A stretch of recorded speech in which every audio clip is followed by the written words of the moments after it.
धापेवाडा येथे सोमवारची महिला ग्रामसभा होणार का यावर प्रश्नचिन्ह निर्माण.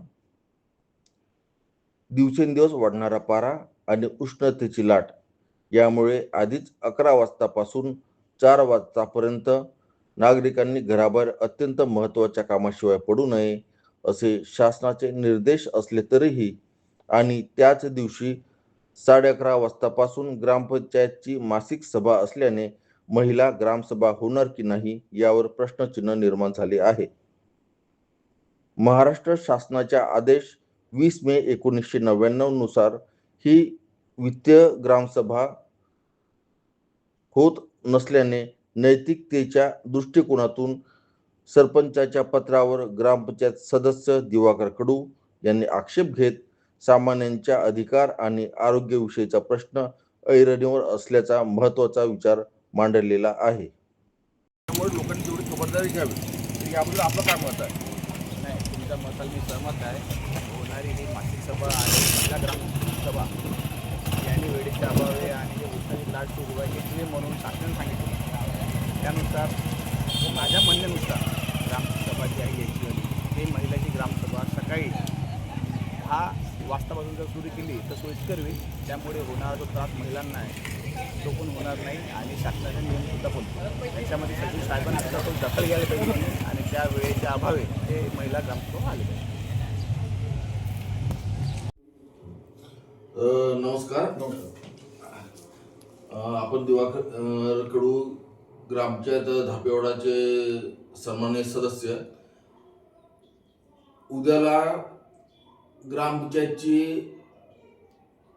आर्थिक वर्षाची पहिली ग्रामसभा 3 वाजता आयोजित केलेली आहे. त्याआधी त्यांची मासिक सभा आहे. या संदर्भात ही मासिक सभा खरंच नियमाला अनुसरून आहे की यामध्ये काय त्रुटी आहेत याविषयी आपण दिवाकर कडू यांच्याशी जाणून घेऊया. बोला साहेब. आर्थिक वर्षातली पहिली ग्रामसभा जी घेतली जाते त्याचे प्रामुख्याने अध्यक्ष हे सरपंच असतात आणि नीतिमत्तेच्या आधारावर कुठलीही ग्रामसभा झाली पाहिजे जेणेकरून गावाचा जो कारभार आहे तो पारदर्शक असला पाहिजे. या संदर्भात मागच्या वर्षी सुद्धा ह्या संदर्भात विषय झाला आणि ती सभा ही नियमबाह्य झालेली आहे. या संदर्भात बोललो. त्या संदर्भामध्ये त्यांनी सांगितलं कुठल्या याच्यावर असा कुठल्याही प्रकारचा विषय घडणार नाही. परंतु परिस्थिती तीच तयार आहे. 4-5 दिवसापूर्वी शासनाचे निर्देश आलेले आहे हीट वेव्ह म्हणून. बरोबर. म्हणजे वातावरण तापणार आहे की त्याच्यामध्ये तुम्हाला 3 ते 4 वाजेपर्यंत घराबाहेर निघायचं नाहीये. बरोबर. आणि अशी परिस्थिती असताना मासिक सभा, त्याच्यानंतर दुपारून ग्रामसभा महिलांची, त्याच्यानंतर दुसऱ्या मंगळवार दिवशी ग्रामसभा. परिस्थिती अशी आहे की कुठल्या नीतिमत्तेच्या आधारावर यांनी ही सभा बोलवलेली आहे. बरोबर. कारण सभा बोलवण्याचा अधिकार सरपंचाचा आहे. त्यानंतर सभा घेताना मासिक सभेमध्ये तुम्हाला जमा खर्चाचं पत्रक हे सादर करणं गरजेचं आहे. बरोबर. वास्तविकता जमा खर्चाचं पत्रक सदस्यापाशी आलंच नाही तर आम्ही त्याच्यावर कुठली प्रतिक्रिया द्यायची?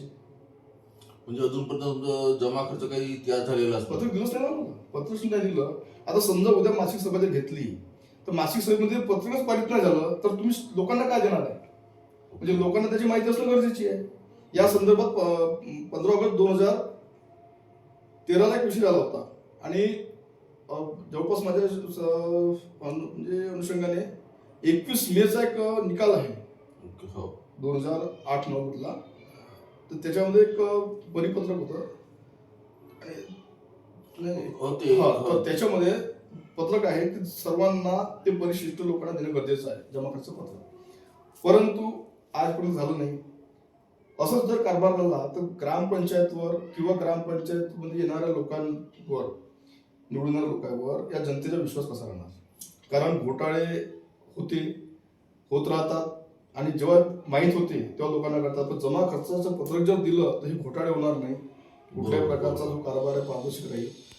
आमची तर भूमिका आहे आणि ज्या ज्या ठिकाणी चुका होतात आम्ही स्वतः त्या सभागृहामध्ये बोलतो, सांगतो, काही गोष्टीच्या चुका असेल समजायचा प्रयत्न करतो. तर तुमची मानसिकता त्या पद्धतीची आहे की नाही आहे ही त्यांची जिम्मेदारी आहे. बरं. आता जेव्हा ही ऍक्च्युली ग्रामसभा ही बोलावण्याचा अधिकार सरपंचांना असतो तरी पण सचिव सोबत याविषयी तुमचं काही बोलणं नाही झालं की याचं काही जो जमा खर्चाचा आढावा तयार झाला नाही झाला याविषयी सचिव साहेब काय बोलले नाही का मग? नाही, जमा खर्चाचं पत्रक तयार करायची जिम्मेदारी ही सचिवाची आहे, पण ती मागणी करायची सर्वात मोठी जिम्मेदारी नैतिकतेच्या आधारावर ही सरपंचाची आहे आणि ती विरोधी पक्षाला दिली पाहिजे. विरोधी पक्ष सभागृह कोणताही असो, आमची भूमिका स्पष्ट आहे. जर अशा प्रकारे झालं नाही तर मागच्या वेळेस आम्ही काही विषय आम्ही त्यांना माफ केलं एका प्रकारे, समोर असं होणार नाही. नाही, पण जसं आता तुमच्याकडे आता सध्याच्या घडीला काँग्रेस एक विरोधी पक्ष म्हणून आहे आणि एक मोठ्या संख्याबळ आहे काँग्रेसचं, तर मग त्या विरोधी पक्षाच्या पक्षनेत्यांनी याविषयी काय बोललं नाही का? कारण की ते तर या ग्रामपंचायतीचे उपसरपंच सुद्धा आहेत ना. ग्रामपंचायतचा भाग जर पकडला तर याचा पक्ष म्हणून येत नाही. नाही तरी पण एक स्थानिक स्वराज्य संस्थेच्या निमित्तानं पकडला तर इथं पक्षाचं चिन्ह येत नाही, फक्त तो एक गट आहे एक प्रकारे. तर एक गट जो आहे तो बहुसंख्याक आहे, म्हणजे आज त्याची संख्या 10 जवळ आहे. दुसऱ्या गटाची जी आहे ती 6 आहे आणि सरपंच गावातून निवडून आलेला आहे आणि मी एक सदस्य वेगळ्या गटातून. तर ही वास्तविक परिस्थिती पकडली तर सरपंच कोणत्या पक्षात होता, कुठं आहे, ही आपली भूमिका नाही. आपली भूमिका ही आहे की गावाच्या नीतिमत्तेसाठी तुमची भूमिका काय आहे.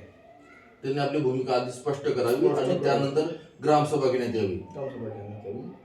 आणि याच्या संदर्भात वारंवार बोललेलो सभागृहामध्ये, परंतु काय ह्या गोष्टी सभागृहातल्या बाहेर आम्ही सांगू शकत नाही, कारण कुठून येतात काही गोष्टी. बरोबर त्याच्यामुळे सांगू शकत नाही, परंतु ते जनतेला माहीत असणं गरजेचं आहे. मी एक गोष्ट पाहिली, लोक सांगतात संविधान शपथ घेतली आहे बाबा, सगळं घेतलेलं आहे.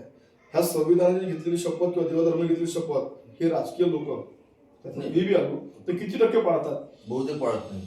पण पाळत नाही तर तुम्ही पारदर्शकता किंवा चांगला वाईट हे व्यक्तिमत्व कसं ठरवू शकता? बरोबर. त्याच्यामुळे नैतिकता महत्वाची आहे. ठीक आहे ना, कुठे कारभार चालवताना थोडं कमी जास्त असते, असं नाही पूर्णपणे योग्य होणार का असं नाही, परंतु कमीत कमी तुमची टक्केवारी चांगली असली पाहिजे ना. तुमची टक्केवारीच मायनस आहे. 2.5 वर्ष कालावधी जर पाहिला आम्ही तर ग्रामसभेमध्ये या गावात जी भूमिका आहे लोकांची, का ही ग्रामपंचायत योग्य पद्धतीने काम करत नाही, गावाचा विकास रखडलेला आहे. फक्त 165 कोटीचा जर पाहिला केंद्रीय फंड पर्यटकाचा निधी आहे, त्याचा ग्रामपंचायतचा काही विषय नाही. ग्रामपंचायत युनिव्हर्सिटी दिलेली आहे, त्याच्या पूर्वी देण्यात आलेल्या पंचवार्षिकमध्ये पुढे थांबवलेलं नाही आहे. त्याच्यानंतर एक STPचा प्लांट आहे 33 कोटीचा, त्याचं काम चालू आहे, काम पूर्ण व्हायचं आहे. एक प्रकरण जलजीवन मिशनचं झालं, त्याच्यामध्ये कुठल्या प्रकारचा विषय तयार झालेला पुरा गावालाच माहीत आहे. आम्ही हे म्हणू शकत नाही, कोणाला आरोप उत्तर करण्याची गरज नाही आहे, पण जी वास्तविक सत्य परिस्थिती आहे त्याच्यावर नैतिकतेचं जर बोट ठेवायचं असेल तर घराचा प्रमुख हा घराचा मालक नाही, तो घराचा प्रमुख आहे. आज सरपंच घराचा प्रमुख आहे, त्याला तो चालक आहे, त्याला चालवायचा आहे, घर चालवायचं आहे. पण तुम्ही फक्त मालक म्हणून कारभार चालवत असाल तर ते योग्य नाही आहे. नैतिकता पाळली पाहिजे. त्या संदर्भात आमचे वारंवार विषय होतात, विरोध असणं आहे, पण काही गोष्टी जर चांगल्या असल्या तर आम्ही सहकार्य करतो. परंतु तसा विरोध झाल्याशिवाय आम्ही बरोबर आर्थिक विषयावर जर पकडलं तर ही ग्रामसभा आर्थिक वर्षाची आहे, तर सर्वसामान्यांना जमा खर्चाचं पत्रक देणं गरजेचं आहे, तर त्यांना माहीत असणं गरजेचं आहे. हे जे आर्थिक जमा खर्च जो आहे तो कुठेच नागरिकाला कधीच मिळाला नाही ना. नाही मिळाला नाही, तुमचं म्हणणं बरोबर आहे, परंतु कागदोपत्री दाखवण्यात आला. त्याच्याच विषयावर मी मागच्या वर्षी विषय केलेले आहे. परंतु काय नाही, असं आहे तसं आहे, वेगवेगळ्या पद्धतीची बहाणेबाजी केली जाते. कुठेतरी माणसाला वाटते काय अडचण निर्माण करायची आहे आपण हा विषय घेतो. परंतु एक सत्य परिस्थिती आहे की जमा खर्चाचं पत्रक जोपर्यंत जनतेला पूर्णपणे माहीत होत नाही तोपर्यंत ग्रामसभेत नाही घेतली पाहिजे, कारण ते आर्थिक वर्षातली आहे. तुम्ही बाकीच्या घेता विषय वेगळे आहे, त्याच्यामध्ये काही गोष्टीचे बंधन आहे. काही एक विषय जर कुठला घेतला तर त्याची पूर्ण माहिती देणं हे ग्रामपंचायतच्या सरपंच तसेच सचिवाची जिम्मेदारी आहे. पण आर्थिक वर्षातली ग्रामसभा याच्या अध्यक्ष सरपंच राहते, तर माहिती कोण देणार? सरपंच देणार. आणि हा प्रश्न कसा आहे, सभागृहात आम्ही असल्या कारणामुळे आम्ही सभागृहाच्या समस्या आहे लोकांनी विचारल्या त्याचे उत्तर देऊ शकतो, तो अधिकार आम्हाला आहे, परंतु आम्ही प्रश्न नाही विचारू शकत. बरोबर आहे. मग या अनुषंगाने जर समजून चला की तो आर्थिक वर्षाचा जमा खर्च जोपर्यंत लोकांना माहितीच नाही तर लोक त्या ग्रामसभेमध्ये ग्रामपंचायतीला कशा प्रकारे तुमचं नियोजन आहे, नेमकं तुम्ही आजपर्यंत काय खर्च केला, काय तुमच्या स्वरूपात तुमची वाटचाल राहिली, याविषयी प्रश्न विचारू शकणार नाही. ही तितकीच खरी गोष्ट आहे, नाही का? पारदर्शकतेसाठी जमा खर्चाचं पत्रक देणं गरजेचं आहे. कारण भविष्याचं नियोजन काय आहे आणि आता जमा खर्च किती खर्च झालेला आहे, किती जमा आहे, किती आलेली आवक आहे, सगळ्या गोष्टी पारदर्शक होणे गरजेचं आहे. सगळे म्हणतात पारदर्शक कारभार असला पाहिजे, पण या विषयावर बोलायला कोणी तयार होत नाही. आणि महत्त्वाची गोष्ट सांगतो, नाही माझे संबंध आहे, माझ्या जवळचे आहे, मी कशाला बोलू, मी कशाला भेटू. ही जागा जी आहे तुम्हाला लोकांनी निवडून दिलेलं आहे. ही जागा कशासाठी आहे, काही या गावाचं हित, या क्षेत्राचं हित कसं जोपासता येईल त्यासाठी तुम्हाला निवडून दिलं आहे. तुम्हाला संबंध जोपासण्यासाठी निवडून दिलेलं नाही आहे, मला त्यासाठी निवडून दिलेलं आहे. मला यासाठी जर मी संबंध जोपासत बसलो तर माझ्या क्षेत्राचा विकास नाही होणार. बरोबर. विकास करायसाठी माझी नीतिमत्ता जागा असली पाहिजे. बरोबर. संबंध आहे म्हणून मी त्याच्या घरी जाऊन बसतो, जेवण करतो म्हणून इच्छा सगळं विकून टाकायचं असं सांगितलं. हे संयुक्ती काही नाही, संयुक्तिक नाही आहे. तर महत्वाचा भाग तोच आहे की नीतिमत्ता, नैतिकता तुमची कुठेपर्यंत आहे ते जनता ठरवते. आपला काही विषय नाही, आपला फक्त सभागृहात जो विषय मांडला, जिथं आम्हाला विरोध करायचा आहे तिथं आम्ही विरोध करतोच. चला, याबद्दल आपण आपले मत मांडले, त्याबद्दल आपले धन्यवाद.